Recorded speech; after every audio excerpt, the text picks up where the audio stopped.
अयोध्या विवाद की बात कर लेते हैं, जिसमें एक नया मोड़ आया है। विवादित स्थल के पास 3 एकड़ जमीन देने का ऑफर दिया गया है। हम खबर इस वक्त की देखिए, अरबिंदो आश्रम ने 3 एकड़ जमीन देने का ऑफर किया है। मध्यस्थता पैनल के चिट्ठी लिख करके जमीन देने का ऑफर ये दिया गया है।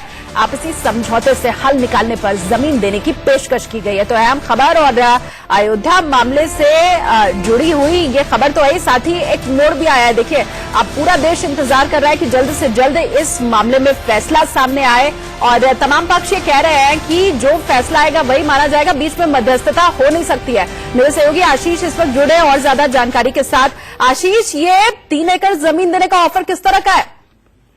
देखिए, अयोध्या मामले में एक नया मोड़ आ गया है। पुडुचेरी के श्री अरबिंदो आश्रम ने मध्यस्थता कमेटी को एक पत्र लिखा है, जिसमें उन्होंने कहा है कि अयोध्या राम जन्मभूमि मामले में विवादित स्थल से सटे 3 एकड़ जमीन राष्ट्र हित में देने वो चाहते हैं।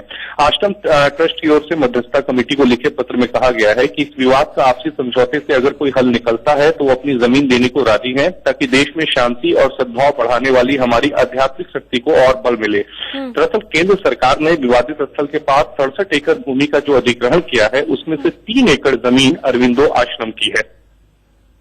ठीक है, और अब अरबिंदो आश्रम की यही जो जमीन है उससे ऑफर किया गया अरबिंदो आश्रम की तरफ से। आशीष, ये बताएं, बहुत देर कर दी क्या इस मामले में? ये ऑफर तो पहले दिया जाना चाहिए था। आप देखिए, ये 67 एकड़ है जिसको केंद्र सरकार ने एक्वायर किया है। जो हाईकोर्ट का ऑर्डर है उसके हिसाब से भी ये है कि अगर 2.77 एकड़ जिसको विवाद चल रहा है, अगर वो फैसला आ जाता है तो उसके बाद जो 67 एकड़ जिन लोगों की जमीन है, जिसमें से सबसे ज्यादा जो जमीन है वो विश्व हिंदू परिषद के पास है, तकरीबन वो 40 एकड़ से ऊपर है, उन सबों को वापस मिल जाएगी। अच्छा। लेकिन अब अगर उसमें से कोई पार्टी खुलकर आके ये कहती है कि नहीं, मैं राष्ट्रहित में अपनी जमीन को देने के लिए तैयार हूं ताकि देश में शांति और सद्भावना दोनों बनी रहे, तो ये बहुत बड़ी बात है, बहुत अच्छी पहल से मैं कहूंगा। ठीक है, बहुत शुक्रिया आशीष इस तमाम जानकारी के लिए।